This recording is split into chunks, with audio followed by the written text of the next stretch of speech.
Okay, everyone, welcome. It's my pleasure to call to order this meeting of the Town of Poughkeepsie Town Board on December 18th, 2024. Let's begin with a salute to the flag. I pledge allegiance to the flag of the United States of America and to the republic for which it stands, one nation, under God, indivisible, with liberty and justice for all. Okay, roll call next. I'm Barbara Laird, Ward 2. Ann Berger, Ward 3. Ryan Sharp, Ward 5. Ann Shushin, Ward 6. Felicia Salvatore, Town Clerk. Emily Svensson, Attorney to the Town. Rebecca Edwards, Town Supervisor.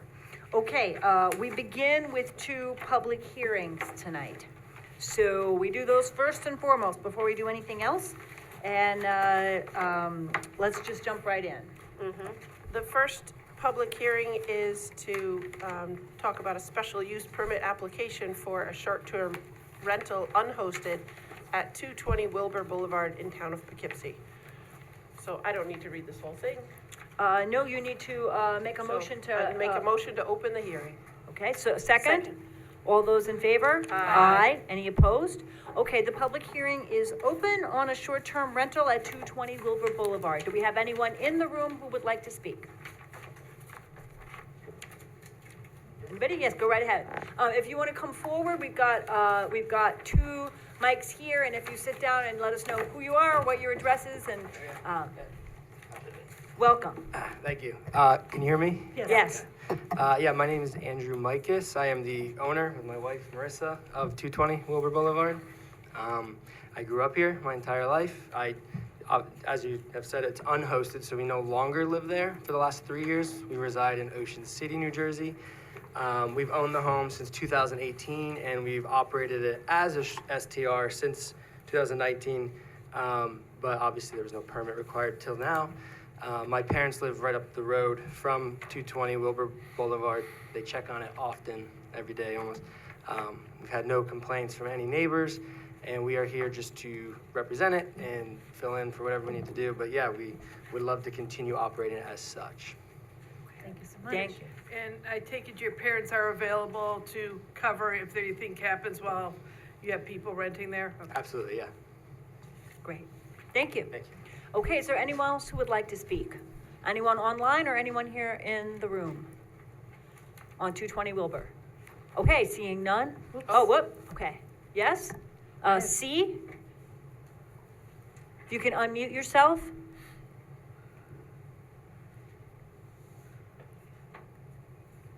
If you can unmute yourself, we can should be able give you to. the floor for a minute.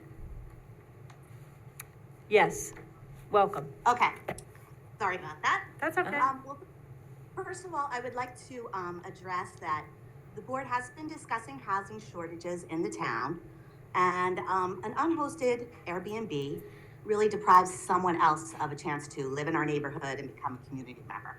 So I'm opposed to them overall in the town. Second of all, I believe that this particular property was described as being on a busy street, as if that qualified it as a good place for a commercial use. And I just want the town board to be aware that just because Wilbur is a busier street doesn't mean that we are in a neighborhood here. We're mostly owner occupied, well-maintained homes, and commercial use of a property in neighborhoods really shouldn't be necessary. It's also very close to the school. There's kids walking back and forth. And really having transients in neighborhoods is probably, transients meaning whether they're vacationers or whatever, is probably not the best thing for neighborhoods or for the town. We have plenty of new hotels that can house people, and I am opposed to, in general, this one, but also any volume of unhosted rentals in the town. Okay, thank you very much. All right. Is there It's okay. anyone else? Yeah. Doreen. Doreen? Yes, thank you. I'd like to echo what the previous speaker said. I'm opposed to this and all other unhosted commercial rentals in the town. There is a housing shortage, And as I've stated at previous meetings, I believe that these commercial, basically, they're being operated as businesses and they really don't belong in residential areas. Thank you. Thank you very much. I'd just like to remind everybody at public hearings or in public comment to please just identify yourself and let us know, who's speaking. That's particularly helpful when folks are on Zoom. Anyone else in the room or on Zoom who would like to speak? Can I ask the owner a question? Well, let's Sure. finish with public comment first. Right. And then I think we can ask questions from there. Seeing none, I move to close the public hearing. Second. All those in favor? Aye. Any opposed? All right, resolution passes 5-0. Closed public hearing. Public hearing is closed by a vote of 5-0. And now we can discuss the resolution. Okay, great. I just had a question for you. How often are you renting it per month or per year, would you say? You might need to come up, actually. So Could that you we come can to hear if you come to Sorry the about microphone, that. that'd be helpful.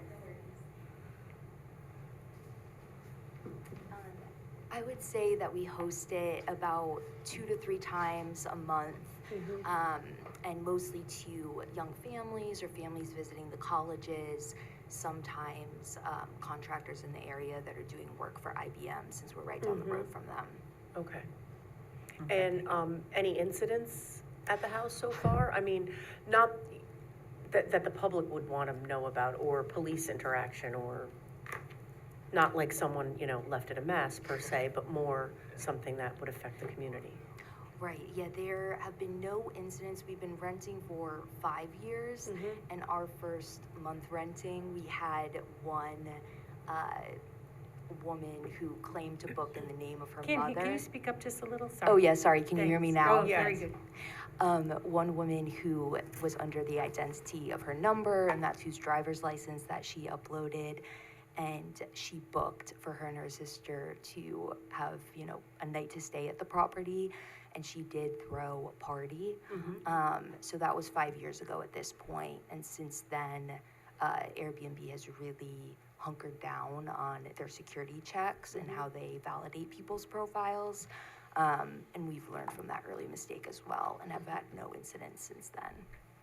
And I'm assuming the neighbors on the right know about this. I mean, I know exactly where it is, going down the hill, right? Right. Yeah, it occurred on December 23rd, so it was actually the night of my birthday, and we were in the neighborhood following up and gave all the neighbors Starbucks gift cards for the inconvenience. Okay. All right, good. I think we actually need to move the resolution, right? So, Barb, did you Yep. want to? Whereas the town board received a special use permit application from Hudson Valley Homes, Andrew and Marissa Mikos, for an unhosted short-term rental at 220 Wilbur Boulevard in town of Poughkeepsie. The town board held a duly noticed public hearing on December 18th here at the town hall, and all who wished to speak were heard. Whereas the zoning administrator has reviewed the application and confirms that it meets the requirements for unhosted short-term rental principal commercial use in chapter 168A and 210-105.1 of the town code. The town board has considered the special use permit standards specified in section 210-152.1M of the town code and finds that the unhosted short-term rental use in an existing house is compatible with its location and will not cause significant negative impacts. Whereas the town board has considered the criteria for allowing special use permits specified in said chapter L3 and finds as follows: A, that there shall not be any detrimental effect by the establishment of such use on other uses within the district. The unhosted short-term rental has already been in operation and has not caused detrimental effects. B, that such use will be in harmony with the orderly development of the district and the location, nature, and height of buildings, walls, fences, and parking areas will not discourage the appropriate development and use of adjacent lands. The house is already in existence and is appropriate for such use. All structures, equipment, materials should be reasonably accessible for fire and police protection, and the house is accessible to emergency vehicles. C. And D, that the use meets the prescribed requirements for the district in which located, including minimum yard requirements for the district in which located. or as further specified in this section and including maximum height, required off-street parking, and sign regulations. The house is pre-existing and meets requirements. Now therefore be it resolved, Town of Poughkeepsie Town Board has determined that this application for a special use permit will satisfy all the requirements for a, quote, unhosted short-term rental principal commercial use in chapter 168A and section 210-105.1 of the town code, as well as the general provisions and performance standards for special use permits of the town zoning code. Be it further resolved, the town board hereby grants this requested special use permit to Hudson Valley Homes. And be it further resolved, the special use permit is further conditioned on the permittee obtaining and maintaining all required state and local licenses and/or permits and complying with all applicable state and local public health regulations and all other applicable laws, rules, and regulations at all times. Just remember, the special use permit must be reviewed annually, and the permit is a privilege, not a right, and can be revoked for failing to comply with the provisions herein and in chapter 168A of the town code. So moved. Second. Okay, discussion. No, oh, yeah, we can vote, but we might want to have some discussion first. Is there anyone who wants to speak to this? I'll just say that, I'll bring attention to the 1-year license and the potential to revoke it if necessary, and the fact that we have a 5-year record here of not causing difficulties in the neighborhood. We are limiting the number of these in the town. We're definitely gonna set a cap, but the point is to, for those folks who are coming in for a permit, to allow some of them to exist. So I'm in support of this in the absence of any indication that it would, create difficulties in the neighborhood. Anyone else who would like to speak? Can I just mention that the special use permit criteria are specific to this location? So it would need to be a problem with this location that would, if not just not wanting short-term rentals in general, it Yes. would need to be a problem with this location to deny it. Thank you for clarifying that. Well, I agree with Rebecca that, 5 years and no mishaps and no police called. And I thank you for coming in and doing your due diligence, because we were concerned that people were not going to come and file. It's pretty expensive.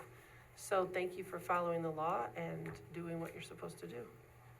If there's no further comment, then are we ready for a vote? Yeah. Okay, all those in favor? Aye. Any opposed? All right, the resolution carries 5-0. Thank you very much. Thank you so much. Thank you for your time. Absolutely. Okay, we have a second public hearing that we're going to need to adjourn because we haven't fully noticed it.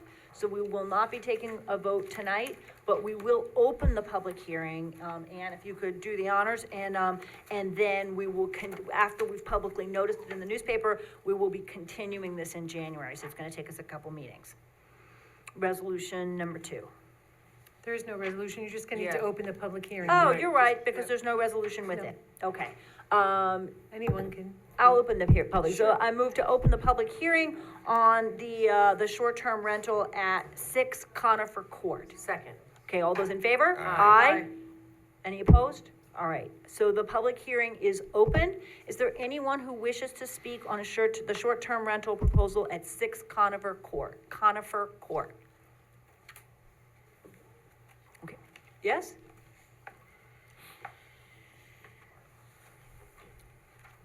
Welcome.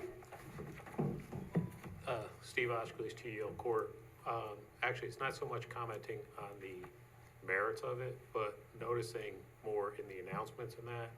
Notice that, and this is happening on other things, that all the documents printed in the agenda, including tax returns with people's social security numbers, employee identification numbers. I think the town board needs to be redacting that information, because I'm not sure what the liability of, releasing On their the application. PII information could result in, heavy penalties and stuff for it. Thank you, I appreciate that. We have been trying to redact, and obviously we didn't get that done, so we will check it again and make sure that we do redact. I Thank you. appreciate that. Thank you. Anyone else? Okay, seeing none, I move to close the public hearing. No, I would adjourn. Oh, adjourn the public hearing, thank you. Second. All those in favor? Aye. Any opposed? Okay, so then we adjourn that to our next meeting. I think we should adjourn it to the 22nd. The next meeting is the reorg, and we typically don't have public hearings, if that's okay. Okay, so then we would move it to, January January 22nd. twenty-second is when we would take that up again and continue the public hearing. Is Okay. that how the notice was, do you know how the notice went out? We didn't get the notice, we weren't able to do it in time, so it will we be were for the waiting. 22nd. Great. So, Yeah. yeah, Yep, no problem. Okay, perfect. All right, great, thank you. it's Okay. tough to get these when you have, within 2-week time frame. Okay. Then now we've commenced the regular part of our meeting, and so I move to suspend the rules and open the floor for anyone who would like to speak for 3 minutes on any item that is on tonight's agenda. Is there a second? Second. All those in favor? Aye. Opposed? Okay, then the floor is open for anyone who wishes to speak for 3 minutes on any item that is on tonight's agenda. Doreen? Okay, thank you. I'd like to comment on number 4, is his presentation on Indigenous studies, but there was nothing posted. And I'd like to remind the board that items for voting or discussion, according to the open meetings law, should be posted 24 hours in advance. I had a question on number 5 on the American Rescue Plan Act funding. So under the sewer department, it says that there is $82,208 to the supervisor's department for the pilot for the affordable housing project, which I believe is the Nesterly.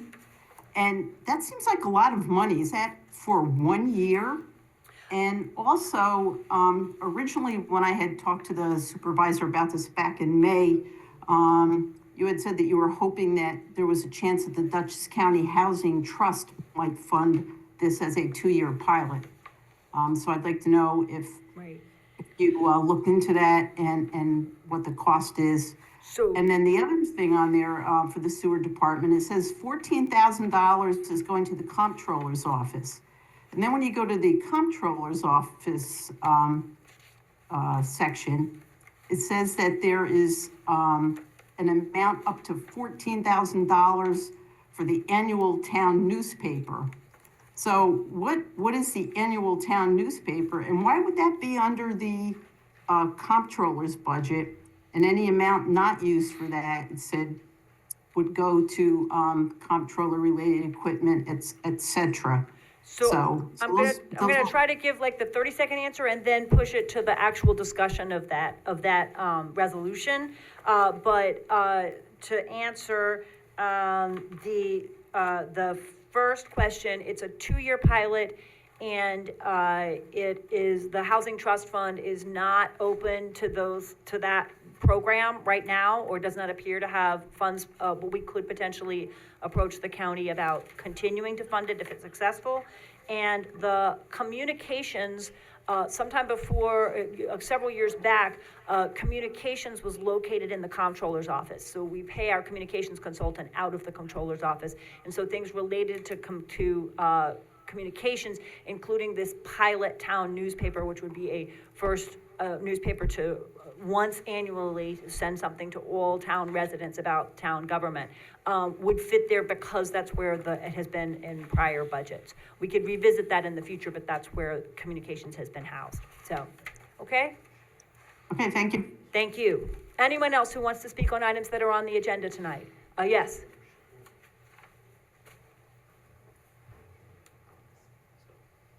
Back again, Steve Oskerly, Studio Court.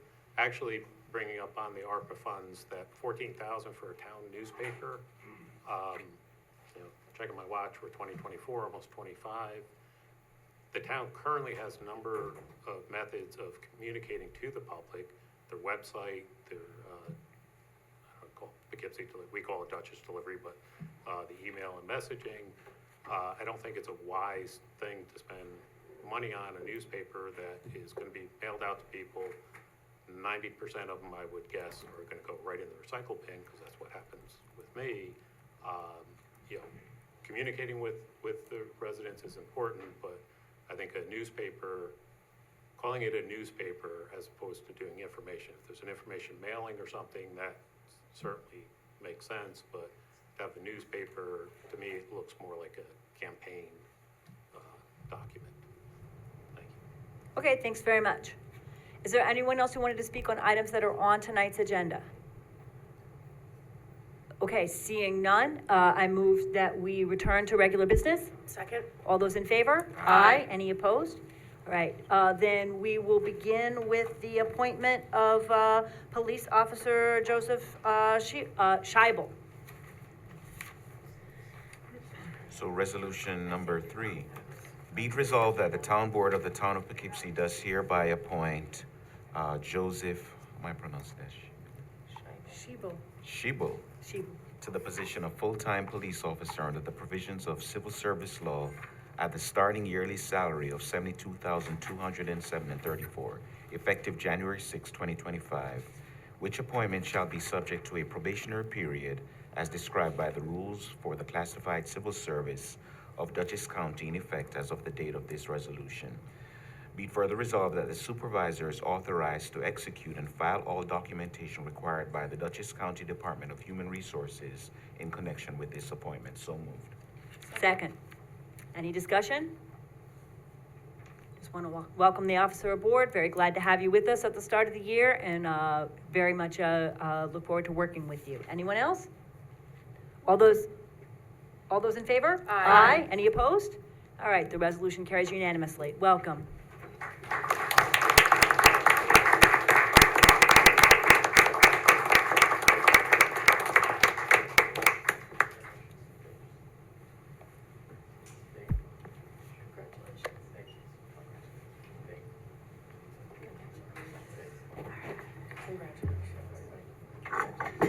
That's right, it happens every time. At least one of our name tags get.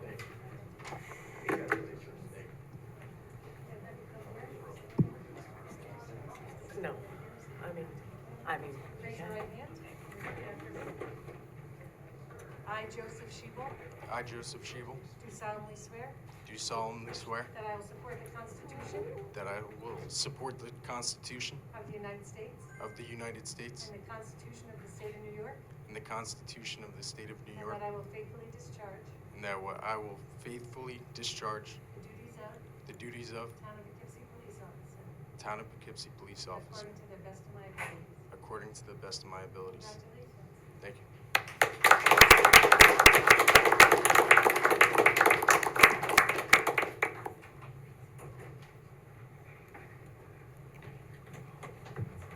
All right, wonderful.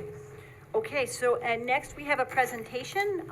We want to welcome Jody Miller, the Commissioner on Human Rights for Dutchess County, who's going to give us a brief introduction to some of the Commission's work. Welcome and thank you for being with us tonight. Thank you for having me. Just going to get this set up so everybody can see.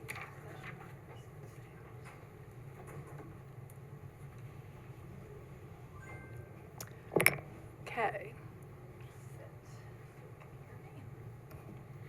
So thank you for having me tonight to talk about the Dutchess County Commission on Human Rights.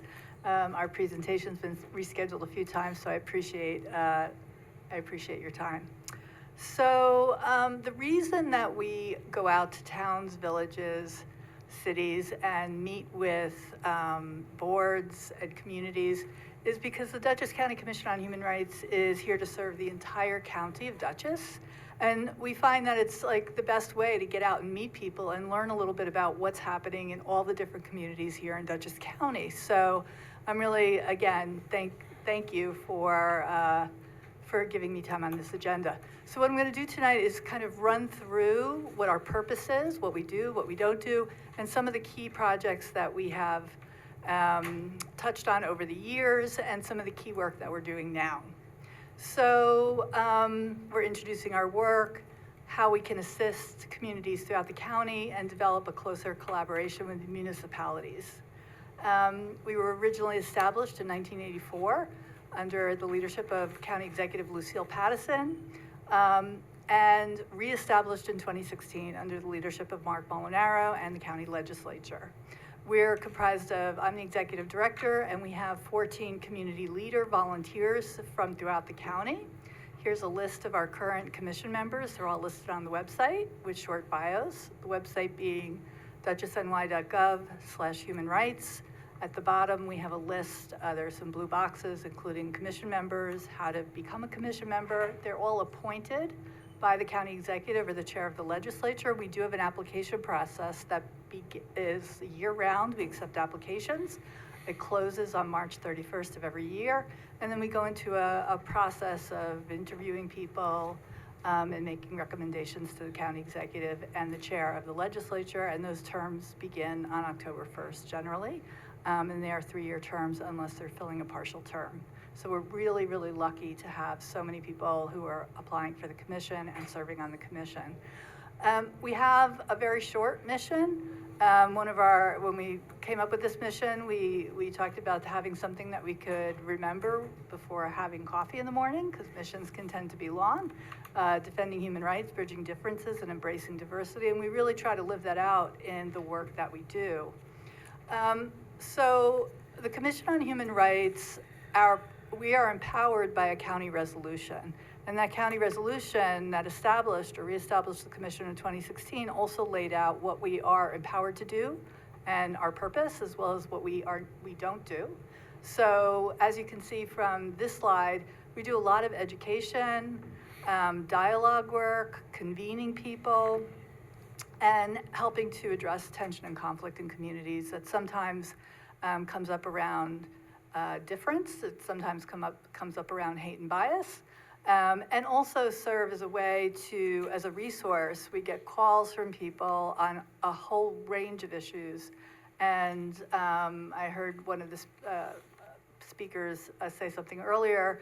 Housing is an issue that people are calling us about all the time. And they're not calling us about discrimination in housing. They're calling us because their rent has been raised, they're a person with a disability, they're an older adult, they're on a fixed income, or they're just not able to find anything and they have to leave where they are. And so we all know that the housing crisis is affecting everyone in our community, or a lot of people in our community. And so that's one of the types of calls that we get. We also get a lot of calls looking for help in a lot of different ways. About 25% of the calls that we get are people talking about discrimination and harassment based on a protected identity, one or more identities. And they may want to file a complaint with the New York State Division of Human Rights, because what we don't do is we're not an investigative body. So we don't investigate, we're not empowered to investigate complaints. We can refer people to the Division of Human Rights. That's the state regulatory agency that enforces the human rights law, as well as federal Title VI, ADA, and other federal laws. And so as I said, about 25% of the work that we do is helping people connect with DHR. But most of our work is done in the community. And it's really important to us when we talk about the community, to be throughout the county. So one of the projects that we began very early on when the commission was reestablished is a dialogue project that we piloted in the city of Poughkeepsie called the 100 Cups of Coffee Dialogue Project. And we convened more than 14 of these dialogues around topics that the community wanted to talk about. And so we've had them around parks, and we had them around lighting in the city of Poughkeepsie, and many other types of things. Here you could see a picture of we did one called Common Ground with Sina Cutts and a Mass Design Group when they were looking for public input as they designed public access spaces along the Fallkill Creek. And that has really morphed into a very large project with significant funding. And key people who were involved, this was back in 2018, said that this really was a key point for them in creating a stronger relationship with the city of Poughkeepsie and collaboration to go for these larger grants. And now we have some of these beautiful parks, including Malcolm X Park was one of those that came out of this. But it's the thing that people say to us about these dialogues that's so impactful. We look at 4 levels of outcomes, like what has changed for people as a result of taking part in these dialogues. We look for what has changed for you. What do you know about yourself? What do you know about somebody else? What do you know, or what action are you taking on the community level? What kind of civic engagement? Did you go and visit that nonprofit? Did you go and have coffee with somebody who works in government? Did you send a letter? And the last level of outcome that we look at is there a policy change or has there been some kind of institutional change as a result of these dialogues? So we've also held listening sessions where we go out to communities to hear what is on people's minds. That's different than the 100 Cups of Coffee, which are actually organized around a particular topic that anybody can come and talk about. These are more about what's happening in your community. And the bottom picture there was held in Fishkill, and we had a very large turnout with people from the deaf and hard of hearing community who talked quite a bit about the challenges of daily life, getting to a doctor's appointment, et cetera, given being a person who's deaf or hard of hearing and the need for interpreters. So that was one of the first times that it really, really struck all of us on the commission about how people with disabilities are navigating daily life, including work accommodations, including housing accommodations, including public accommodations. How do people with disabilities, how are they getting access to the things that often we'll take for granted?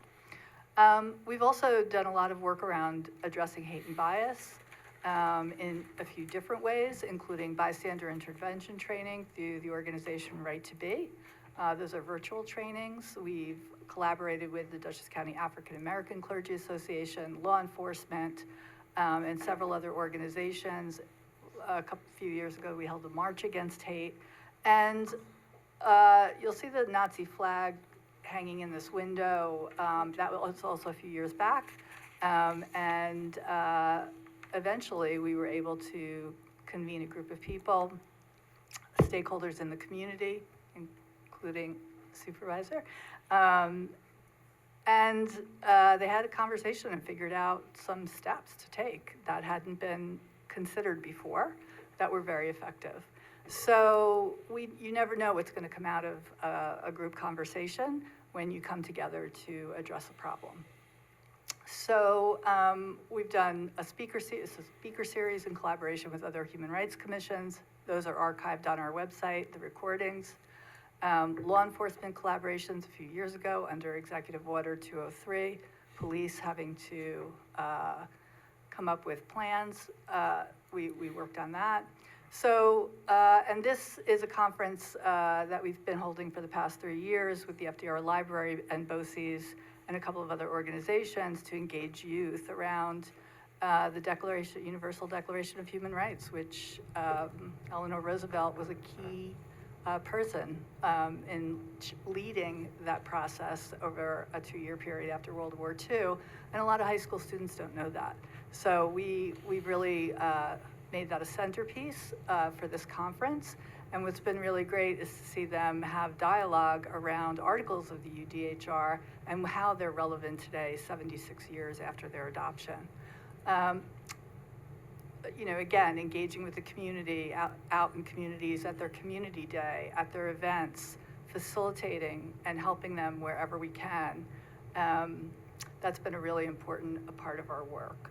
This year, we focused again on the 100 Cups of Coffee Dialogue Project, now that we're in a different phase or on the other side of COVID in a different way, where we're convening people again in person. Again, figuring out how to address hate and bias and really centering the people or the community that has experienced that and what they want to do about it, as well as our Town and Village project. This is the most recent 100 Cups of Coffee that we held this year, focused on caring for older adults and what that new vision is. As we know, the pyramid actually will be reversed. We're going to have more older adults, 65 and over, in the next couple of years than we do youth. So this group, led by Dr. Seema Rizvi, is developing a coalition to work on this very issue. And so on a very sunny Sunday in August, we had more than 45 people show up from all sectors of not only working with the older adult community, nursing home administrators, we had elected officials and many others to talk about this issue and decide to join this coalition so that they could work effectively together. We also, as I mentioned, working on hate and bias is a very difficult type of work, but what we've seen and what I do believe is when you bring people together, they figure it out, what they want to do. And so in the fall of 2023, some pretty egregious flyers and posters were hung in the village of Millerton. And so when we convened some of the stakeholders there and asked them, would you like to come together and talk about this and think about what if anything, you want to do, they said yes. And so we, over this past year, we've been convening and talking about what, if anything, what would this look like? And what very clearly and very early on people said was, we want to convene around our strengths. We don't want this to define us. And so we want to come up with something that's really going to show how this community is welcoming and our strengths. And so in August, after several months coming together and talking about it, they decided to they were going to put up a banner, and they were going to make it a very simple message. And this is the message that the banner is going up, it's almost up. It's going to be along Route 22. It says community kindness. And along with it, they have developed what they're calling the Millerton Community Project, which involves several organizations, including the town and the village. And they are going to take this message and bring it forth into 2025 and engage other organizations and hopefully youth groups. What does this mean to you, and how can we show this in our community? So phase one is getting a banner up, and we'll see where they take it from here. We also held several bystander intervention trainings, which had over 400 people attend. And this year we also started another series or a different type of work. How do we amplify our diversity? Let's take a wider view. And so we held a speaker and panel, a film and panel speaker series. And you can see a few of those here, beginning with celebrating Dr. Martin Luther King Jr., Black History Month, Fair Housing Month, what we all need to know about fair housing with several of the organizations that do that work. In July for BIPOC mental health, collaborating with the Brain and Body Coalition to highlight what are the ways that people work on their mental health and strategies that they use. And lastly, for Native American Heritage Month, we partnered with the Bard Center for Indigenous Studies, the Red Sand Project, and Medicine Wheel Riders for the film and panel discussion We Ride for Her about the murdered and missing Indigenous women and relatives. And that was a really powerful program as well. So in 2025, a few more of our events that we attended. We'll be continuing the 100 Cups of Coffee project, since we already have several of them on the books that are scheduled in other places in Dutchess County other than Poughkeepsie. We're starting something new called Breaking Bread, Building Bridges, which will be bringing interfaith communities together to get to know each other. And we'll continue with a wider view of lifting up voices and highlighting the diversity of our neighbors, as well as looking at housing. And I know that the county executive is already convening roundtables on housing, and that they issue many issues with housing, but we need an abundance of housing is the bottom line. We need different types of housing, an abundance of housing, because even people who grew up here can't stay here. And that is what I hear when I go to communities all over this county. The divide between people who are moving here and people who grew up here and their families have been here forever can't stay here. And they want to. Some people want to, right? So how do we think more broadly in terms of an abundance of housing and understanding how that can look very differently, right? There's not just one way. So there's lots of expertise already working on this, but we think we may be able to support the work that's already being done. So we want to thank you very much for your time tonight, and I'm happy to answer any questions. Thank you very much. I appreciate the presentation and the focus on housing. We have a citizens committee on housing affordability that's meeting monthly. So maybe someone from the commission would like to come and meet with that group and hear about what we're thinking about here in the town of Poughkeepsie. I think that group is going to make it's going to be an ongoing group, but it's going to make some recommendations in January. So you can sort of be in dialogue with the commission about that as well as other issues. Other questions? Thank you again for the presentation. Where would I be able to find a calendar of events that you have coming up in 2025? There is a calendar on the website. There's nothing on the calendar yet, but there will be. Okay, thank you so much. And if you could email me that presentation that I could put into the minutes and summary, that would be great. Happy to do that. Okay. That'd be very thanks. helpful. Thank you. Thank you so much. Thank you. Thank you. Just go to the town clerk's page and my email's right there. Thanks. Okay, I think we then go next to resolution number 5. Ann? Number 5, which is Which we're not gonna read all the whole thing, right? No, it is the ARPA resolution, or the American Rescue Plan Act. And the town of Poughkeepsie, we received over $4,400,000. And upon doing an audit, we discovered what funds were remaining in different departments, and we needed to apply them to specific projects and whatnot before the end of the year, so we keep all our funds. And basically, do you want me just to run down how much was left in each department, or how much detail do we want to go into this? Because it is a very lengthy, detailed document showing where funds were left in certain departments and where they're being transferred to other departments and what the planned uses are. So, I think that's fine, and if people have specific questions about specific issues, specific items on the list, we can talk about those further, right? Yeah. Some people have raised a couple in the public comment period. Yeah. If you wanna talk about the goals before therefore it be resolved,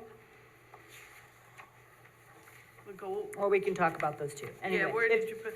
if you because- just move it, we can probably have a conversation about all of Because it. basically, the departments involved are the water department, the sewer department, highway department, police department, town hall and town buildings, the town supervisor's office, the comptroller, recreation department, and the town clerk. So yeah, it's most of the town, so it's gonna be so moved. Second. Okay, and so discussion, let me just add a little bit more. So, we need to obligate these funds by December 31st, 2024. That does not mean we have to have, gone through a bidding process and have an exact amount that we're spending, but it means we have to clarify where we're spending the funds. We have 2 more years to spend them, but they must be clearly obligated. We will also, in April, need to file a report with the US Treasury on the expected expenditures. So we've been working all fall with department heads to identify, it's been pulling together what has been spent, what hasn't been spent, finishing out some big projects this fall in order to understand how much funding was left. Much of this is being spent on infrastructure, including already budgeted items. So part of the goal here is to spend a fair amount of the money on things that were already budgeted for 2025. For efficiency's sake and to make sure that that's a balanced budget, and to strengthen the town's fiscal position. We also are proposing some, the department heads have been talking about infrastructure, including a better water billing system. One of the big investments here is an upgrade in our Munis system. The Munis software company, Tyler Technologies, makes Munis, works with hundreds and hundreds of municipalities. There are only 2 that are still using the version of Munis that we are using. We're one of those 2. It is getting ready to expire, so we have to either upgrade or we have to close down the software. They're not gonna support it anymore. So we need to do a general upgrade, and that also it's gonna enable us to do some things like allow those people who wish to in the town to, auto pay their water bills and not receive a printed bill at all, but set it up with an account where if they wish to auto pay, they can. So we're gonna get a lot of efficiency there in staff time and paper and printing and postage and all of those things, across multiple departments. So there's that, the infrastructure departments have been looking at asset management software, which a lot of towns use, which is compatible with GIS. So we get a better map of our very large and complex water and sewer system, which is quite complicated. And, there are manholes out there, or, assets in the system that we don't know where they are, or they're misplaced on the map. Over a period of years, this enables us to take iPads out into the field, properly align where everything is in the system. So these are some investments that might be hard for us to make in an ordinary year, but give us a chance. The ARPA funds give us a chance to do that. There's some traffic safety equipment here that the town police had asked for in their budget, but we were, trying to keep the budget balanced, but now with the ARPA funds, we're able to go back and invest in some traffic safety speed equipment. And also, there's two investments here that people were mentioned in the public comments, so I'll just talk about those briefly. The proposal is to do one mailing to town residents in March. We don't have to call it a newspaper, we can call it an information mailing or whatever we want to call it. The library district sends out something 6 times a year. The school district sends something, I think, every couple of months. Arlington does. I don't know what the others do. And it's true that a lot of people are happy to get things by email and by other forms, but there are a lot of people who still want something on paper. So it doesn't necessarily need to be a newspaper, but we want to pack in the most information we can about what is our summer camp program gonna look like? What are the transfer dates? What's going on at the senior center? Leaf pickup, a whole array of things Everybody that we wants to can know. let people know about. If we send them a little card, there's not a lot we can put on it. If we do something like the library district mailing once a year, and this is the first time, we haven't done it before, so this would be a pilot. It would give us a chance to give everybody a sort of directory of here's what's going on in the town, here are the key dates, here are the summer concert series or whatever. And there are an awful lot of people out there who don't use internet or don't, go and look for the information online. And I think doing that once a year is a reasonable attempt to reach everybody in town once and see how it goes. Yeah, and we also found the newspaper format is actually very affordable printing. It's a way to get more copies at a lower cost, so. Yes, What exactly. What the library does is actually quite expensive. Well, we were actually looking at something similar to what the library does, Okay. a kind of newsletter like that, whatever we want to call it, because the library is able to pack in so much information, Yeah. right? Rather than just sending out a card, you're giving people a whole schedule of a roster of events. I'd be happy to talk more about the home sharing program. Nesterly is most likely contractor we would work with, but there are others. There's a Woodstock home sharing program and others we could look at. We just talked about housing and how urgently important housing is. This would be a 2-year pilot. The goal would be to try to create 50 or 60 units of housing. Those would be, the rent from those would go to current residents.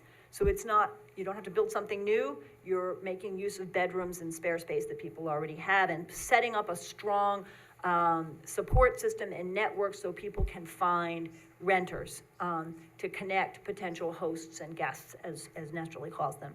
If we can create 50 or 60 units of housing for $82,000, compared to building a new piece of housing for, $200,000, that would be a very efficient thing. In Boston and some other places, this has become quite a large network. There's no limit to the number of houses that could be involved in this.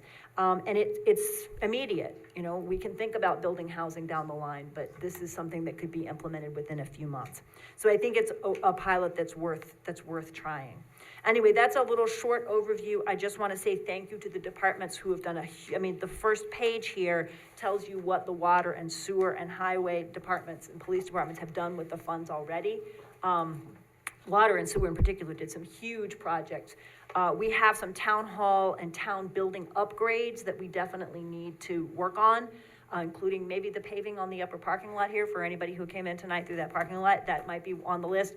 Already a security fob system and some other things, phone upgrades have been done with the money. So people have done a lot with it over the last couple of years. All right, I'll be quiet now and see if there's other people who would like to speak to the proposal here. Well, I know how much work went into this with the heads of department and comptroller and Rebecca. Just a quick tally, it looks like of the 4.4 million, a little bit over 4.4 million, we haven't spent 1.2 million, is that about right? That's about right, yep. And I would say that in particular, the parks money has not gotten spent. And so one of the things we are doing here is looking at, Nate Smith, our new rec director, is doing a comprehensive survey of the parks, where we need mulch under a lot of our play sets, we need new play sets, we need, there's a range of different things we could do in the parks. And so I think that's one of the areas where we're gonna be focusing heavily on how to use some of these funds in the most effective way. Was there any wiggle room to use it for a new police department?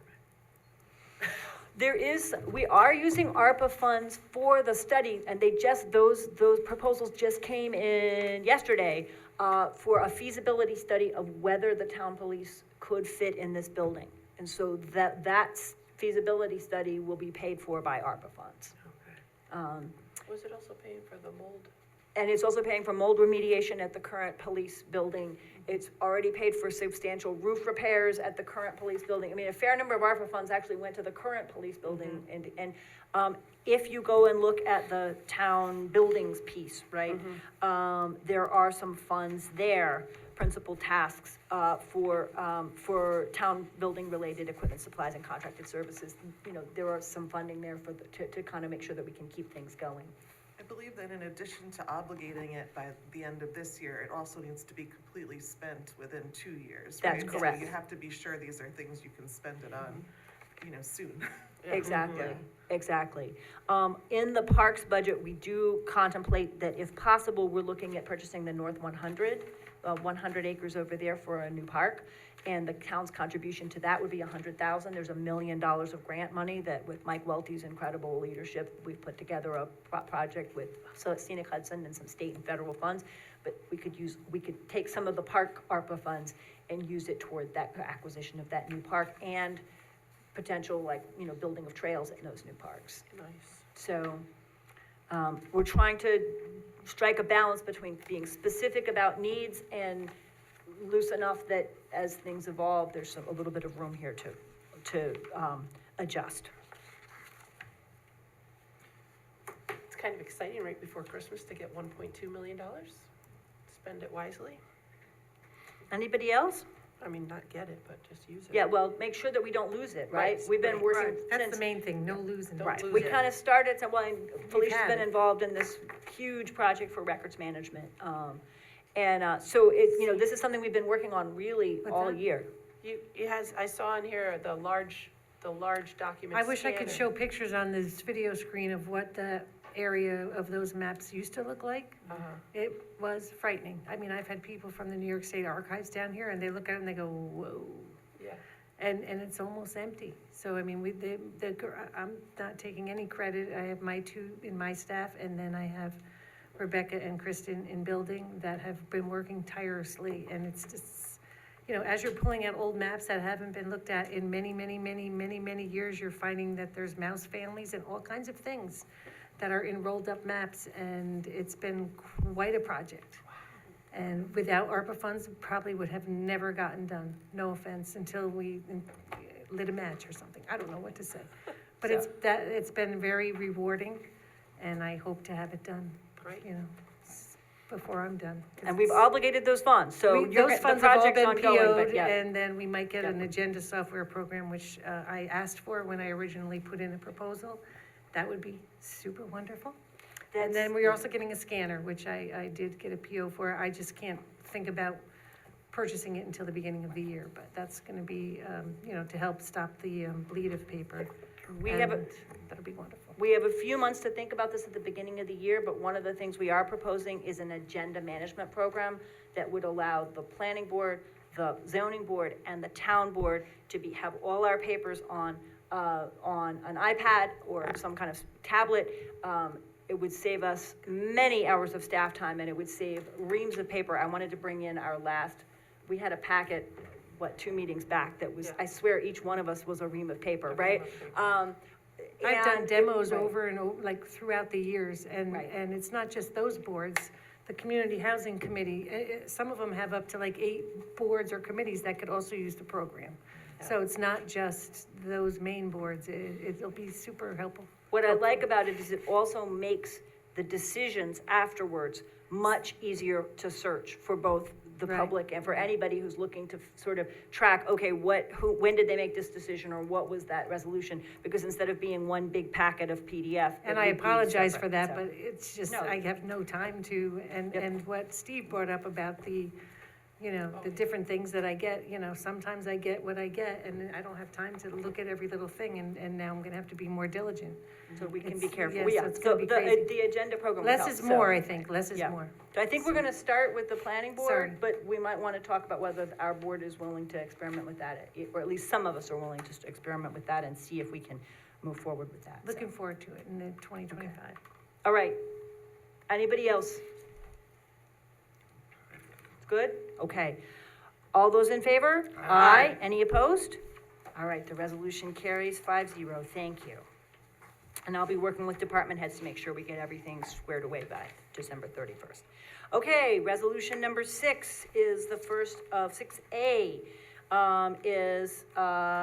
the town board of the town of Poughkeepsie hereby authorizes settlement of a tax cert proceeding instituted by GOT, owner of a property at 28 Manchester Road, for the 2022 and 23 tax assessment rolls as shown on the attached stipulation and order of settlement. And be it resolved that the town board authorizes the supervisor or her designee and the town assessor and Kyle Barnett of Vandewater and Vandewater, who represents us in tax certs, to sign such papers as are necessary to effectuate said settlement. There's an impact statement attached. So moved. Second. Okay. Discussion? Obviously, these are never things that, you know, we don't want to reduce people's tax assessment, but the assessor and Mr. Barnett do their best to try to get us the best settlement that we can get in those situations. So, it's a small reduction in value here. Any discussion? All those in favor? Aye. Any opposed? Okay, the resolution carries 5-0. Resolution 6B, be it resolved, Town of Poughkeepsie is authorizing the settlement of the tax certiorari proceeding instituted by Amolk Incorporated.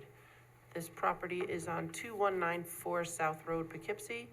It would be for the 2022 and 2023 tax assessment rolls. There is a refund liability impact statement attached.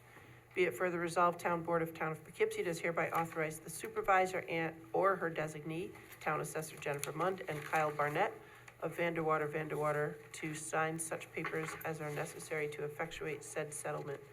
So moved. Second. Second. This one's a big one.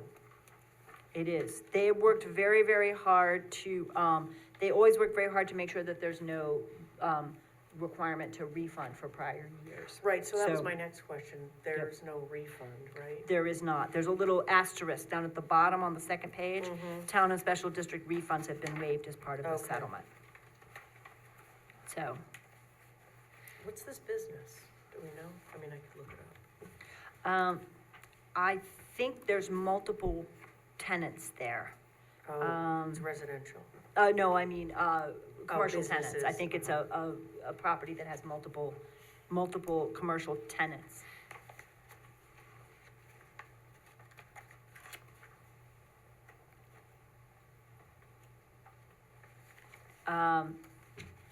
Anybody else? So, I mean, it would be a real estate holding company that holds it on It looks behalf. like it's the Sunoco next to Holiday Inn. the Holiday Inn. That is correct. Yep. Yep. Okay, any further discussion? All those in favor? Aye. Any opposed? All right, the resolution carries 5-0. And I think it goes to Me. you, Ann. Another tax cert here, another GOT one, and Amolk, so they must have own up things together. 2194 South Road and 28 Manchester Road. So the prior ones were for 22 and 23. This one is for the year 2024. Oh, So I what- think it's the same two properties, but this one is for 24, the others were 2024. for 22 and 20, for the years I 2022 and see. 23. Okay. So, new assessment, so moved. Okay. You'll see that they come up in 20. The refunds are waived, right? Right. Oh, I'm sorry, I'm looking at Amok instead of GOT. Right, they're both on the same, They're oh, both, right, these are both on 24, which is confusing. The 2024 are both on the same one, but I think this was settled together. Any further comment? I need If a there are second. questions, we I can need a take them second. to. Oh, Second, thank you. Okay, thank you.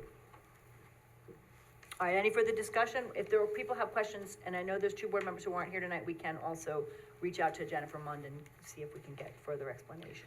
Yeah, it appears this address, the 2194 South Road, is the Sunoco. Yes, Yep, it that's is. what she Yeah. said. Yep, Ann just looked it up, so.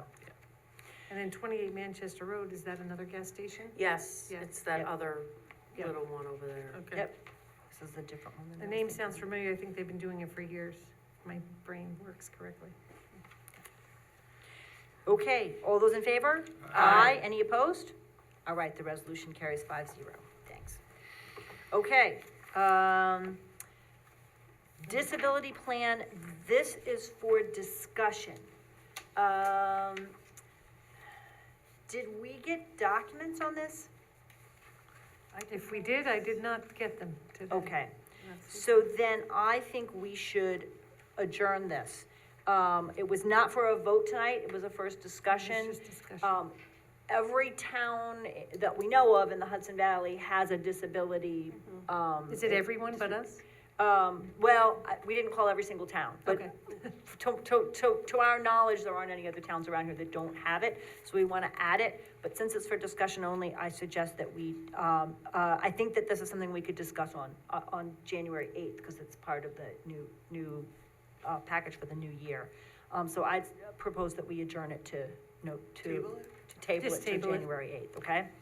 I don't think, So I move to table? Second. All those in favor? it wasn't really a Aye. vote, do you Aye. need to do that, or you can just? Yeah. Just table. So this Just- would go into yeah. the town Table. code? It would go into it would go into the employee handbook, and it would be an additional, form of insurance that we would, pay a small amount so that those employees who are pregnant or who have a period of, disability, would get pay, 60% of pay up to a certain level. But we need the paperwork to have a good I conversation did about lose a it. good employee prospect because of that, we didn't carry that, just saying, a few Yeah. years back. Mhm. But I did for years pay for disability through Aflac, so I mean, there's other ways we can get it, but it would be nice if it was. We'll part need of to our get the package. paperwork, so we'll do Yeah. that. Okay, so then let's move on to, 8A. We have 3 vacation rollovers here. 4, 4, one was added on, Yep. 8, there's an 8D actually. Got it. oh, you're right, Yep, I'm looking at the old That's okay. agenda. yep, Too much paper. yeah. Yep, Okay, so is it you or is it? thank you. Yeah, I think it's me. Be it resolved, the town board of the town of Poughkeepsie does hereby approve the rollover of 7 days of unused 2024 vacation time to 2025 for Joseph Cavalier, with the understanding that these days will be used by March 31st, 2025. So moved. Second. Second. All right, all those in favor? Aye. Any opposed? Resolution carries 5-0. Okay. Be it resolved, the town board of the town of Poughkeepsie does hereby approve the rollover of 5 days of unused 2024 vacation time to 2025 for Alicia? Alicia. Alicia, what's that? Gasparini. Gasparini, with the understanding that these days will be used by March 31st, 2025. So moved. Second. Second. Any discussion? All those in favor? Aye. Any opposed? The resolution carries 5-0. You, Rebecca. Oh, sorry. Be it resolved that the town board hereby approves the rollover of 10 days of unused 2024 vacation time to 2025 for Richard Rossi in the sewer department, with the understanding that these days will be used by March 31st, 2025. So moved. Second. Okay, that's a larger number of days. The sewer department has been very constrained, and when other people have been away, either for sickness or for other reasons, Mr. Rossi has been, really, he's the right-hand man for Jim Bonin to be there all the time, and he literally has not been not been able to use his vacation because he has been filling in so much. So I think as a matter of appreciation for how much he's worked. I'll just say that we're contemplating, Emma Consiglio, our HR person, feels that we can, as a regular practice, allow people to carry over 5 days into the next year. And so I want to try to implement that, so we don't have to do it person by person. So 5 days, you know, can carry over for the following year, but then must be used for within the next year. So I'm hoping to move to that. But in any case, this one is for Richard Rossi. All those in favor? Aye. Any opposed? I don't think I had a second on that, I'm Oh, sorry. sorry. Second. Thank you. Second, thank you. All right. All those in favor? Aye. Resolution carries 5-0. Be it All right. resolved, Town Board does hereby approve rollover 5 days unused 2024 vacation time to 2025 for Todd Frunze, with understanding that the days would be used by March 31st, 2025. So moved. Second. Okay. All those in favor? Aye. Any opposed? All right, resolution carries 5-0. Resolution 9, be it resolved that the supervisor or her designee is authorized to sign an animal control officer shared service municipal cooperation agreement in substantially the form annexed on terms acceptable to the supervisor after consultation with the attorney of the town, between the town of Poughkeepsie, the town of LaGrange, the town of Hyde Park, the town of Beacon, the town of Clinton, and the town of Pleasant Valley to provide animal control services. Be it resolved that this is a type 2 action requiring no secret review. So moved. Second. Okay, this is a continuation of what we started this year. It seems to be going well, seems to be working well. We're gonna look at removing our shelter a little later in the evening. On the last page, I just wanna point out that the first year, we hadn't done this before, so they divided the cost by population because we didn't have any record. And we were at 41% of the total population, 41.16% of the total population of the 6 municipalities. But now they have factored, LaGrange has done a very complicated operation to use population and actual number of calls. And so we're paying a little less this year. We're actually 50% call count, 50% population. Our share of the ACO this coming year is down to 38.82%. So, which means that this is good. He's getting more calls per capita in other towns than he is here for loose dogs, stray dogs, abandoned dogs, and so forth, so it's good. Okay? Any other discussion? Did we second? Yeah. Yes, Yes. you did, as a matter of fact. And all those in favor? Aye. Any opposed? All right, the resolution carries 5-0. I'd still like them all to myself. Just gonna say. Who? The Adrian? He's terrific, isn't he? Yes. We can send him down for licensing when he's in town hall, work on licensing stuff. It's Ryan. Okay, Ryan, yep. 10A, Resolution 10A, whereas the Town of Poughkeepsie and CSEA, Inc., Local 1000, Town of Poughkeepsie Employees Unit are party to a collective bargaining agreement which expires December 31st, 2024. The parties have met and have negotiated the memorandum of agreement annexed, the effectiveness of which is subject to the approval of the CSEA membership unit and the town board of the Town of Poughkeepsie. The Town of Poughkeepsie has been advised that the memorandum of agreement has been approved and ratified by the CSEA membership unit. Now therefore be it resolved that the town supervisor is hereby authorized to execute on behalf of the town the annexed memorandum of agreement and to also execute a successor collective bargaining agreement which incorporates all of the terms of the memorandum of agreement to the current collective bargaining agreement, with the successor agreement having a term of January 2025 through December 31st, 2028. So moved. Second. Okay, I just want to, this is one of those resolutions that has like 700 hours of work behind it, right? I just wanted to thank Ann Shershen for being on the negotiating committee, and also thank Brooke Youngworth, our attorney, and to thank everyone in CSEA for a very good set of negotiations that I hope has got a good outcome. One of the board members who's not here tonight has asked for some additional information on the overall cost over a series of years, so we can get that and provide it. But, no, I thought negotiations went extremely smoothly. And we came up with an agreement that everybody seems to be agreed upon by both sides, so. Any further discussion? Okay, all those in favor? Aye. Any opposed? All right, the resolution carries by 5-0. Be it resolved, the town board of the town of Poughkeepsie does hereby authorize the supervisor to execute the annexed memorandum of agreement in substantially the form annexed related to the health insurance between the town of Poughkeepsie and the town of Poughkeepsie Police Benevolent Association, amending the current collective bargaining agreement, which term is January 1st, 2023 through December 31st, 2026, pending ratification by the town of Poughkeepsie Police Benevolent Association. So moved. Second. Okay, this is not a new contract. A new contract was signed last year and it goes through 2026.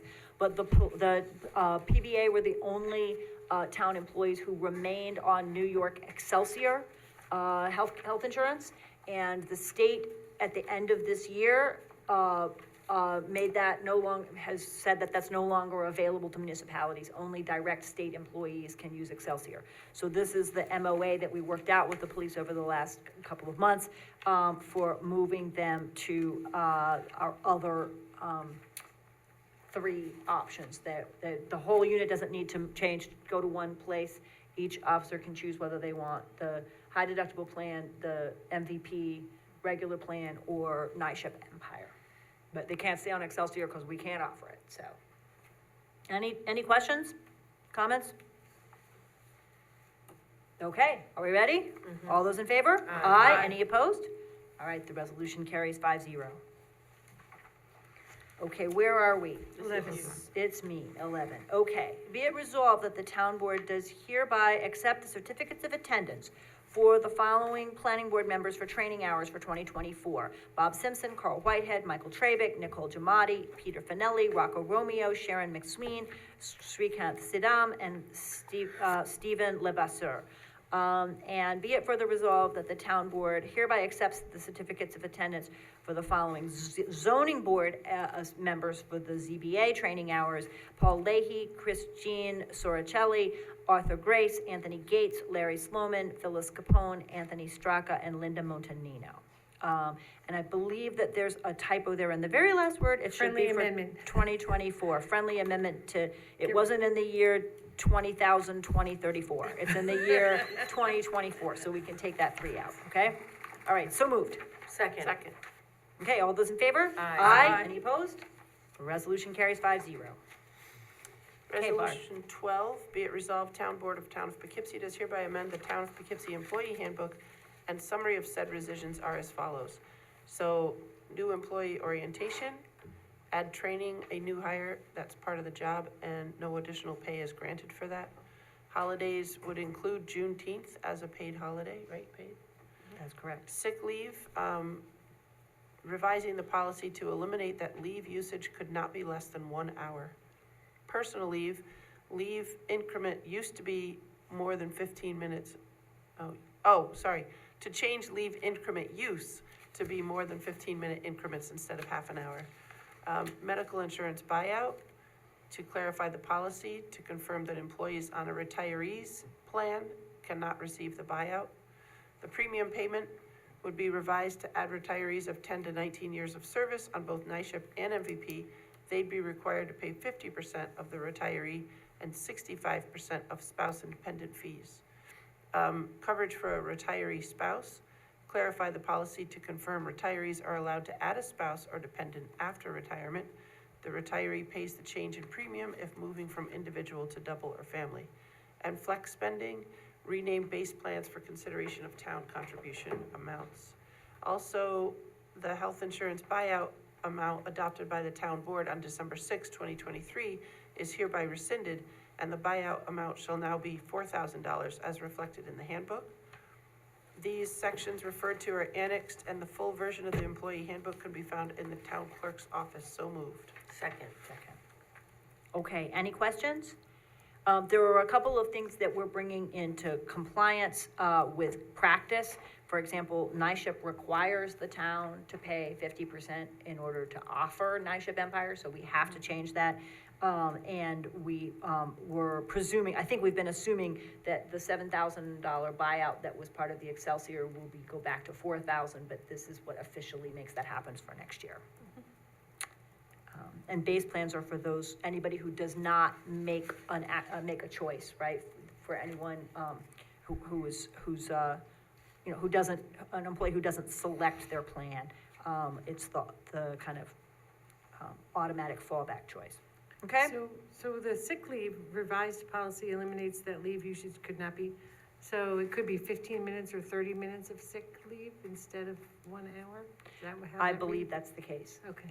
Emma's very flexible and willing to deal with small increments. Because I know they changed it because of the small increments back in 2019 for both Yep. that and personal leave, and now it's going back, but, She says she can do it and it's not a big deal. okay. We So might, let's check I'll check with her a year from now and see how we're doing, Yeah. but she says she's willing to do that. Oh, good, not me. Okay. All right, all those in favor? Aye. Any opposed? Resolution carries 5-0. Okay? Number 13. Be it resolved that the Town Board of the Town of Poughkeepsie does hereby adopt the annexed amendments to Section 1 and 2 of the procurement policy, the provisions of which shall be applicable to all officers and employees of the Town of Poughkeepsie effective immediately. So moved. Second. And this, our auditor, as part of the audit process, asked us to add this to our procurement policy. So this is the language they recommended. Any discussion? All those in favor? Aye. Any opposed? The resolution carries 5-0. Ryan, Resolution 14, be it resolved that the Town Board of the Town of Poughkeepsie does hereby adopt the annexed schedule of fees issued under Chapter 105. Be it further resolved, these fees will be effective immediately until revised by the Town Board. So moved. all right, any discussion? This is not our whole user fee schedule, but it includes, some recommendations on short-term rentals from the zoning officer, and some changes in rec, changes in, some other fees. Yeah, I had put out an email a while back to see who would want to update things for the, whatever you call that meeting, the reorg meeting, and I got only these two back, and so some of the zoning things make sense to do right away because it has to do with short-term rentals, and so that's why I wanted to do them sooner. And I was gonna leave off the rec ones, but he gave them back to me, so. The next change in fees won't be probably at the reorg meeting because we're gonna be meeting about them and they might need some local law changes and discussions. So we'll probably adopt the rest of user fees for 2025 on January 20, Probably whenever. not, because Okay. Otherwise they stay as they are they're now. gonna stay as they are, probably until we have some meetings in depth, and there might be some local laws that need to change about the community events. Right. So typically, we wanna do it in the beginning of the year, but, So I want to say thank you to the committee of folks, some who aren't here tonight, who are working on just looking through all our user fees and seeing, if there's places we yeah, need we to make haven't really adjustments. got a chance to meet yet, but I have a whole bunch of paperwork to, bring to that first meeting. Okay, all those in favor? Aye. Any opposed? The resolution carries 5-0. Okay. Ann.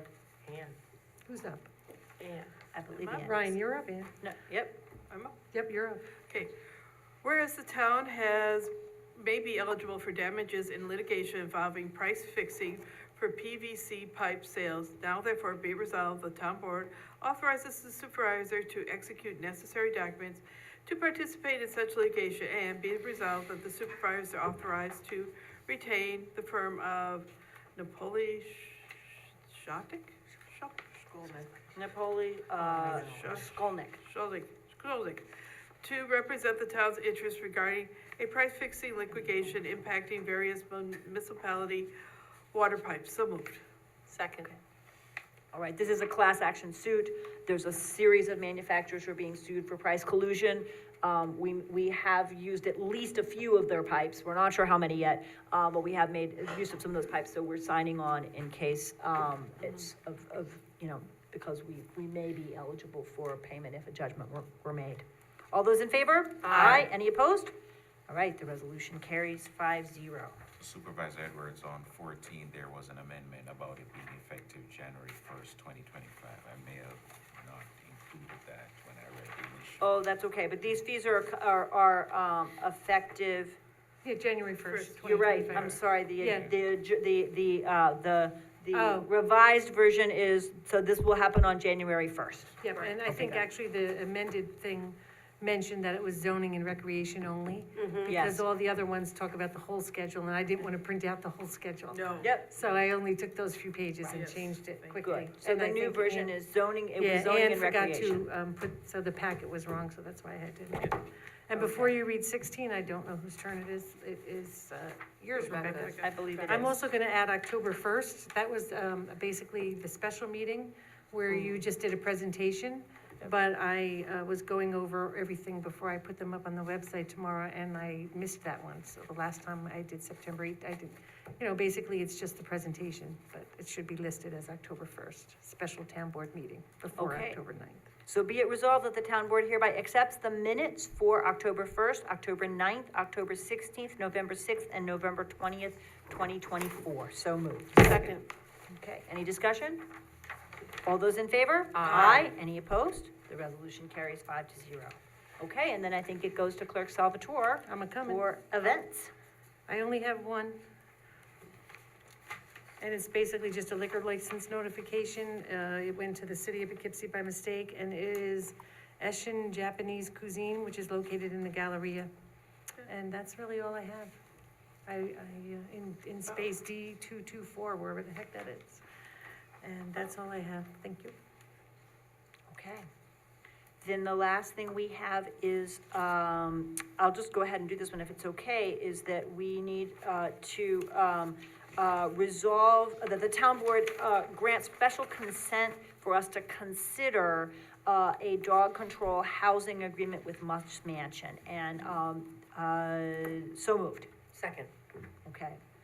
All those in favor of considering this? Aye. Any opposed? Okay, so then that resolution carries 5-0. So that brings us to special consent item number 1. So, for various reasons, our contract with the Arlington Animal Hospital they would like to end it, and by mutual agreement, we'd like to end it at the end of the year. So we have been working with the aforementioned animal control officer, Adrian, to figure out what a good alternative would be, and also consulting with the town police, who are the ones who will bring in a dog off hours. And so this is where we've gotten to. Be it resolved that the town board authorizes the supervisor to execute a dog-controlled housing agreement between the town of Poughkeepsie and Mutt's Mansion in substantially the form as the contract between the town of LaGrange and the vendor, copy attached. Essentially, they are providing the same contract with us that they would with LaGrange, so we just need to go through and change LaGrange to Poughkeepsie in this. And the execution of this agreement is part of the ongoing administration of the town and requires no environmental review. So moved. Second. Okay, Mutt's Mansion is in Wappinger. It's, I think, about a 10, 11-minute drive from here, so it's a little bit to the south. But they have been providing very good service, and they will take dangerous dogs, and they have a pretty good operation for helping dogs get adopted pretty quickly. So they seem to be doing, in consultation with other towns, they seem to be doing a good job, so we'd like to try to work with them for 2025 and see how it goes. Any discussion, questions? All those in favor? Aye. Any opposed? All right, the resolution carries 5-0. Okay, then I think we suspend the rules for anyone who would like to speak on items that are not on tonight's agenda. So moved. Second. All those in favor? Aye. Any opposed? All right, then we open the floor for 3 minutes per person for anyone who would, bless you, who would like to speak on items that were not address the board on any issue. Welcome. Marcy Schwartz. Before I begin my 3 minutes, I just want to ask, is this the town lawyer? Yes. Okay, I'm asking because Larry emailed you each the 2 documents I'm going to address in my 3 minutes, but we didn't email them to the town lawyer, so I'm just going to hand her hard copies. Okay, that's just fine, and I have and can also forward it to everybody. I think we got them this afternoon. Thanks. And I don't know whether, did you send them to the town clerk as well? Larry, did you go to the town clerk as well? We'll just forward them here and make sure everyone Have has no the fear. documents. I'll get it somewhere. We'll make sure that they're circulated. Thank you. Yeah. Marcy Schwartz. I am here to reiterate what Larry and I had discussed previously, which is to request that the board vote to inform Vassar College that it does not have its permission to proceed with its mass kill of deer within the town at Vassar Farm. I will briefly go over in my 3 minutes the legal reason why the town should proceed. First of all, the town has a noise ordinance, Chapter 139-4, unlawful noises. And what was sent to you was this provision, subsection M, which states that explosives, firearms, and similar devices, the use or firing of explosives, firearms, or similar devices so as to create unreasonable noise is a violation of this chapter. The only exception is for hunting or firing at a firing range. Now, what Vassar does, I want to make clear, is not hunting. I think that you got the picture on that already. But to go over the specific reasons, one, hunting is banned by New York State at Vassar Farm, period. Two, Vassar's kill is outside the hunting season. Three, baiting deer with corn, as Vassar does, to kill them is illegal in New York State and not permitted in hunting. Obviously, this is unsportsmanlike, not considered hunting by the New York State Department of Environmental Conservation. And finally, the sharpshooter rifles used by Vassar College are banned for hunting in Dutchess County. Therefore, what Vassar does is a violation of the town ordinance. I will mention the Vassar claims that the shooters suppress their rifles.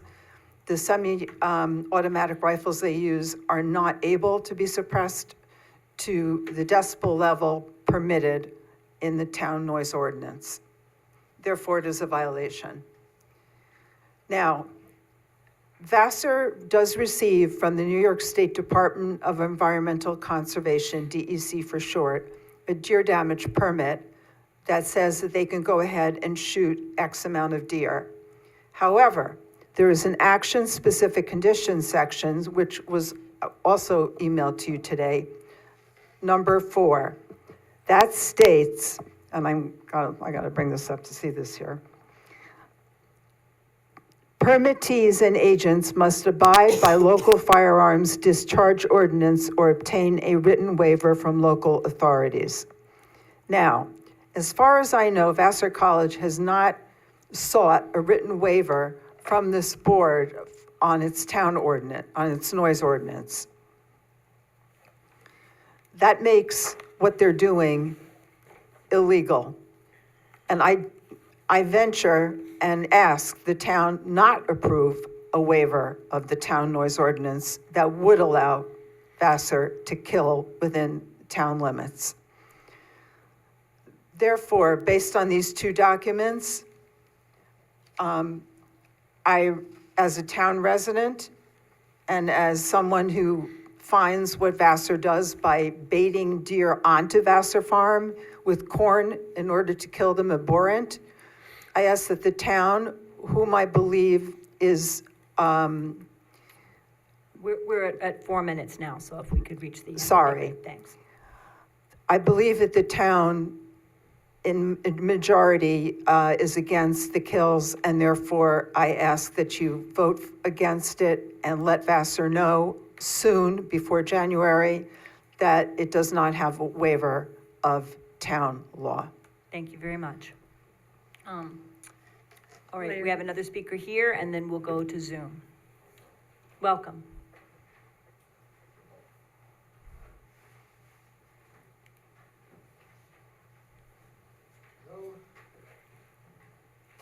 Good evening. Thank you. I just want to follow up on a couple of items that discussed back in November. First of all, at that time, we knew that that Vassar had moved to 3 tents. After all these years of 2 tents killing deer, they now have 3 tents, but we didn't know the location of it. Since then, from the FOIL request, we've gotten this map.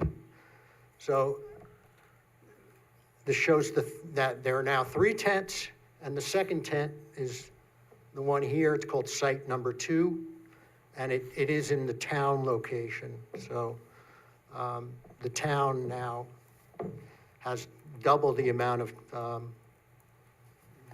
double the amount of baiting and killing that's going on. So the other somewhat related topic to what he talked about before was the, I'd like to suggest that Vassar do we've suggested this before, they did do an immunocontraception program.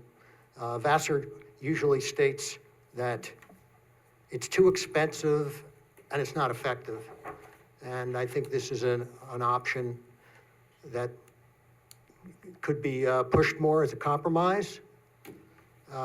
Personally, of course, I don't believe that there's too many deer in the preserve anyway, but if they must lower the number of deer, the immunocontraception is a way to do it. It's a somewhat experimental program, but they claim the results haven't been good.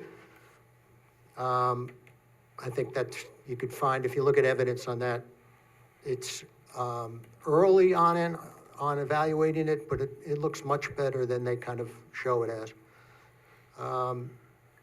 Also, they say that it's very Vassar claims it's very expensive, but they've already spending hundreds of thousands of dollars since they started shooting the deer, so I don't really see the money issue as being relevant here. Anyway, we now, my main point tonight, we now have about 12 days before Vassar starts the shooting, and I think while in 2025 it will be worth exploring the legal means, I think right now my feeling is that many of the board members here are opposed to this, opposed to what Vassar does there, and I would really urge and plead with you to please do a more formal statement, written, send it to Vassar, make it public, and we've tried over the years, even with the previous board, that calling them by phone, speaking to President Bradley, speaking to this other person, and so on and so on. It doesn't seem to have any effect. They just kind of blow it off. A more public outlook on this, the ability for the public to see the board's view on this, even if it's not the entire board, I think would be more helpful. Okay, we're approaching 4 minutes, so. Okay, and that's it. You're supposed to speak to, I spoke at the city council meeting yesterday, and I would also urge you all to speak to Mayor Flowers about this. Thank you very much. Okay, thank you. I believe we have one person online. Bill? Welcome. Thank you. Thank you. I'm Bill Crane, and I'm here to support what Larry and Marcy said about the deer. The Vassar and an enlightened society in general should not be, I mean, it's really incredible that they're trying to solve problems through killing.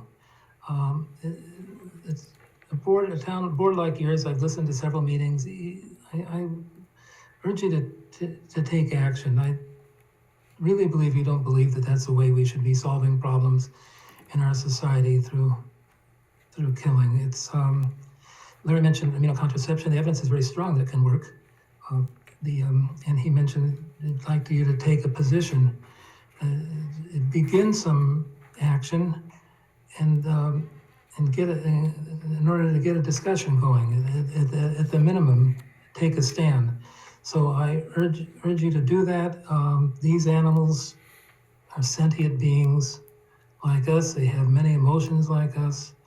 They want to live as much as we do.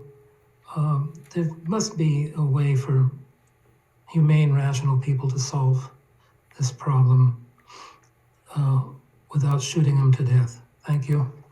Thank you very much. Is there anyone else here in the room or on Zoom who wanted to speak on any issue tonight? Okay, then I'd like to say, first of all, I want to say a belated happy birthday to Ann Shershen, who had a birthday yesterday, and wish everyone a happy holiday, a peaceful new year. We'll be back here on January Can I make 8th a for our comment reorg. Yes. to Larry and Marcy? Oh, sure. So, I've been on the board a couple of years, and I've seen you both in here many, many times, and, you know, I really appreciate how passionate you are about this, and, I've learned a lot about the issue, and, including speaking with the DEC. I'm sure you're aware the USDA local chapter is involved in it too. You know, they set up apparently they're the people that do the shooting. The DEC just offers the permit or signs off on the permit, but the USDA comes in and does the shooting. You know, I paid close attention to your presentations around, are the numbers real? Like, are the drones that they're flying over really accurate? Because that's how they're capturing the number of deer in the area. Like, so I'd like to see some data on that, honestly, from Vassar. I have spoken to Vassar. I actually meet with Betsy Bradley tomorrow at 2:30 to discuss with her about this. It is a very complicated issue, it seems. They're trying to preserve their preserve, and deer can be a problem. You know, we know they're everywhere. So I just wanted to let you know that I'm thinking about it, I'm talking about it. We are talking about it. I know Barb spoke with the DEC representative yesterday. So, you know, it's complicated. I mean, they do pose a problem, you know, like the deer do pose a problem to eating the, you know, the things they're growing. So it is layered and it's complicated, but, so I'm not pro or against in either way at this point. I mean, to be honest, I'd probably just let it go. I wouldn't want it to happen anyway. Like, let the deer do what they want to do. They're deer. You know, I'm not really sure what the goal of the preserve is in the first place. I need to understand that a little bit more about what Vassar's goal is with this preserve in the first place. You know, is it a teaching center? Is it for student only? I mean, I know people go there, right? We all go to Vassar Farms and stuff, but like, what's their goal in this preserve, and why can't we just let it kind of just nature do its thing? So that's the one part of me that sees that, and that would tend to be my direction to go, just like stop killing these deer. So it seems silly. But I know there's always a business, there's money, there's something that drives people to do these things. And then as far as where the meat goes, I don't even buy this idea that it gets like chopped up and like given to, like, you know, it does. It does. Yeah, it's given to the, But like, in what way? Like, what is it, like, in you know, steaks? So there is Vassar does have a webpage. You got the webpage Yes, address yes. that has some of the, you know, some of the information. Yeah, there. and I don't even believe all of that. Like, I gotta poke holes in the story because I'm not sure, you know, like, really what's really happening. Like, who's filleting these steaks? I mean, are they bringing them down there and then, like, homeless people are cooking them? They're, you know, like a food bank. I think the meat It's venison donation, I is believe. being donated Hunters to can do the food bank, or, you know, or local food pantry. Yeah, I'd like to follow it all, like, from who's taking that deer and chopping it into the, like, who's the local butcher that does that? It just seems so crazy to me and convoluted. I'm just like, what? Yeah, it is crazy. So, I'm sure that they are. I'm sure that they are. Right. I mean, listen, big organizations, people with money, you know, our federal government included, we get lied to, we get duped, we get told things. It's all a ruse in a lot of ways, a lot of things. This is very local, so I don't believe everything I read. I just don't. So, you know, and people like to put a little shiny bow on things and like, look how much meat we're delivering to the homeless. Like, it just seems so convoluted to me that you sparked my interest in it. So, more to follow. I would love to postpone it for this year because there are so many questions, and I know the other board members that aren't here tonight are thinking the same thing, but I'll be in touch by by year ends. You have my promise. Just so I can give you the update on what's happening here. Okay.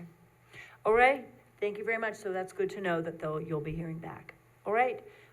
Once again, happy holidays, everyone. We have our reorg meeting on January 8th, so wish everyone a happy holiday and a peaceful new year, and we'll see you on January 8th. I move to adjourn. Yes. All those in favor? Aye. Any opposed? All right, we are adjourned at 8:40. 8:40. Thank you very much, everyone.